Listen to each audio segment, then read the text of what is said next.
Hello, welcome back everybody, and today we're going to be talking about models of social exchange. So just to give you an idea of what I'm talking about when I use the term social exchange, I want you to run through the following thought experiment. So imagine you were conducting a summer internship and you had just arrived. You had just met the other interns, one of whom you end up going out with for lunch. You have your salad, she has her pizza, and then when the check arrives, she says, you know what? It's on me. I've got it covered. How do you think you would feel? Now, some of us might be thinking, this is awesome. That was just a free meal, and why would I ever turn that down? But on the other hand, I'm guessing some of us might think that we would feel a little bit uncomfortable. This is someone who might be lovely, but you've just met them, and you're on kind of an equal status. So it might feel a little bit inappropriate for one of you to completely cover the bill instead of splitting it evenly. Now contrast that with this. You're going out to lunch with one of your parents, or maybe an aunt or an uncle, and you have a delicious meal, the check comes, and your mom or dad or aunt or uncle says, you know what, let's split it this time. How would you feel? I'm guessing this would be kind of offensive, right? In contrast to the prior case, it would feel like this is not a relationship of equals. You're kind of expecting that they're going to treat you, right? You're kind of expecting that they're going to take care of it. And so why is it that different relationships can operate according to such different rules about things like generosity and reciprocity and basically how you divvy up resources? That's what we're going to be talking about today. So there's a lot of different sorts of things that people can exchange within their relationships.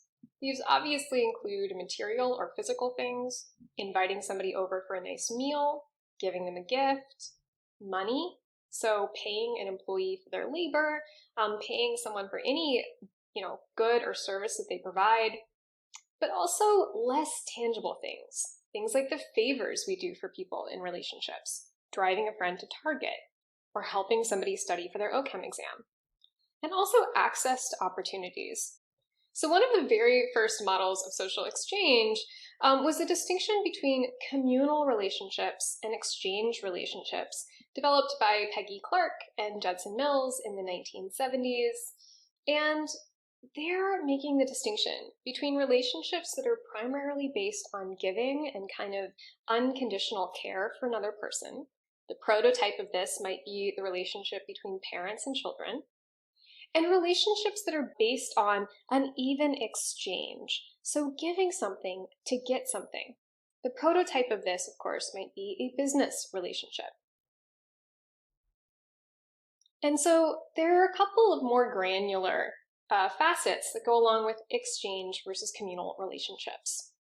Remember that exchange is about giving something to get something. So when you give something, you like to be repaid quite quickly. If you buy a coffee for a business partner, you probably want them to buy you a coffee the next time you go. You would start to feel exploited if your exchange is chronically unequal. You would not be cool with it if you have gone to Starbucks 8 times and you're always the one picking up the lattes. You're going to keep careful track of benefits and costs, so you might quite distinctly remember every time you've grabbed a coffee for this person. You're not easily not easily forgetting that. Doing something nice for the other person is not its own reward. You want something in exchange. And this is totally the flip of communal relationships, where you might actually not want to be repaid immediately. If you're trying to develop a really intimate relationship with somebody and you give them a gift or buy them a coffee, you actually might just want them to accept that gift without feeling the need to repay it quickly. If the exchange is starting to be a little unequal, you tend not to mind so much because you gave that thing out of the goodness of your own heart, not with the expectation of repayment. You keep less careful track of costs and benefits, right? You're not holding on, you're not keeping this ledger book of every time you've bought them a coffee. And in fact, you enjoy it when you go out of your way to do nice things for this person. And the very fact that helping them is really pleasurable kind of means that you don't mind so much if the relationship is a little bit unequal. And so Peggy Clark and Judson Mills also recognized that you don't just have two different types of relationships. This all is actually, relationships really exist on a spectrum. From being very exchange-oriented, again, this is likely to be your business relationship or your relationship with a total stranger, through relationships that are maybe a mix, like an acquaintance or a friend, through relationships that are extremely communal and extremely giving, like your relationship with a spouse or your relationship with a child. So, does the communal exchange distinction totally explain all of the different types of social exchange we can have in a relationship? Well, we're going to be looking at least one model that would argue no. And this is Ellen Fiske's four-part model of social exchange. Ellen Fiske is a sociologist, not a psychologist, but he has a very psychologically oriented perspective. And Ellen Fiske is really interested in the fact that social relationships actually require coordination between two people. Not just my orientation towards you and whether it's a really giving, generous orientation or not, but also the fact that you need to kind of understand the model for our relationship. You need to understand the rules governing our relationship as well, or else we're not going to understand each other and we're not going to coordinate very functionally. And so he thinks that this kind of coordination is possible because as human beings, we actually have a really limited number of templates that we operate off of, and these four templates organize most of our relationships. And so the four models that Fiske talks about include communal sharing, which you can think of as being pretty equivalent to the communal side of the Clark and Mills model. Authority ranking, which is something that Clark and Mills really don't touch on at all. Equality matching, which you can think of as being connected to the exchange side of the Clark and Mills continuum. And market pricing, which also doesn't fit very well into the Clark and Mills model. So let's start with communal sharing. It should be pretty evident that this is the most altruistic of all of the models of exchange. It means that sharing is very much about just giving freely and unconditionally because you want the other person to benefit, not out of self-interest. This is also a relationship where, because the giving is done so freely, it's almost like the two people blur together. I feel like your benefit and your pleasure is sort of equivalent to my pleasure. So, why would I act selfishly when I'm so deeply invested in your welfare? And the way that this works out in terms of who gives and who receives is almost more like a communist model than a capitalist model. It's not about a fair exchange, it's instead about identifying who has the greatest need at any given moment. And you tend to see this type of exchange in really intimate relationships, in nuclear families, in romantic partnerships, and other very close relationships. Authority ranking is very different. This is a model where it's not about a give and take, instead it's about a hierarchy.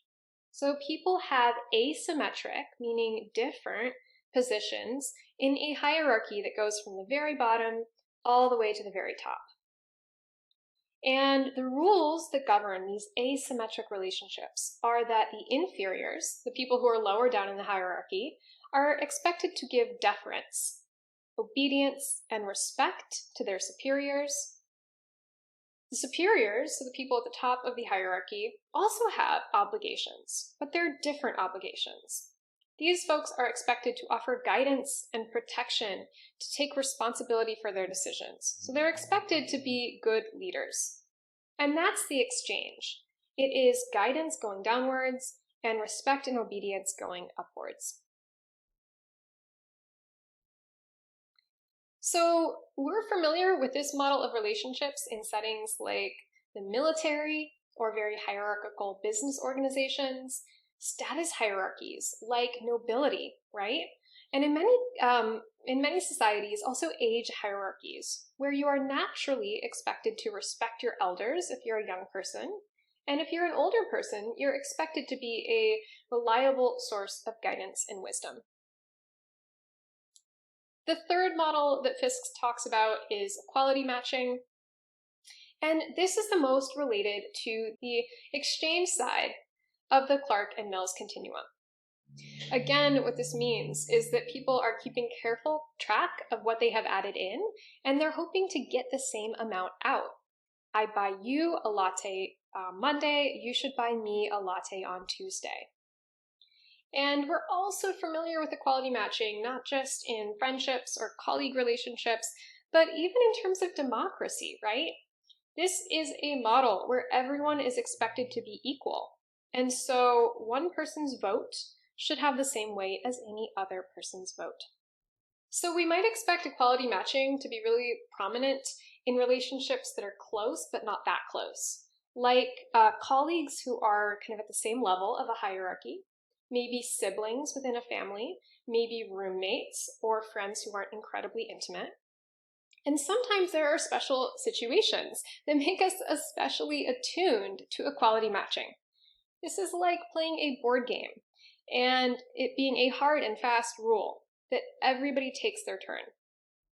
Or sharing with a sibling, right? If you're splitting up a pizza or splitting up a cake and you feel really attuned to whether or not everybody is getting the same amount of food.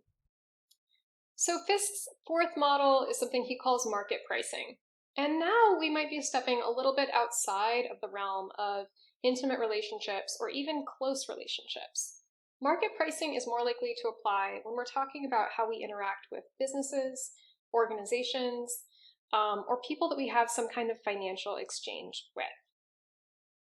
And this is really the idea that some relationships involve trading or allocating resources according to rational self-interest, a very economic mindset. This might initially seem very similar to equality matching, but it's subtly different. Equality matching is about two people who feel like peers or equals, and they're trying to make sure that they end up in a fair exchange. Market pricing is about trying to achieve an exchange that's in your best interest, right? It can be very ruthless. It can be very cutthroat. And sometimes involves exchanging resources that are really dissimilar, right? I am offering you money in exchange for new clothing. I am offering you my time and energy in exchange for you giving me a job and a salary. And so you can also probably see that these are situations where you would willingly accept something that felt unfair as long as the unfairness benefits you, right? If you can pay an employee very little money, but they're still willing to accept the job, if you're in a market pricing mindset, you would readily say yes to that. If you were in an equality matching mindset, you'd be very uncomfortable, right, with the unfairness. So when we're thinking about market pricing relationships, it's probably very obvious, but you want to think about buying goods and services. You want to think about things like contracts, right? So signing a lease for an apartment. You want to think about paying employees wages, or maybe even deciding how to divvy up resources within an organization. So one thing that is very important to keep in mind is that the same relationship can pull on different aspects of all four models, just at different times. So I could be living with a group of roommates.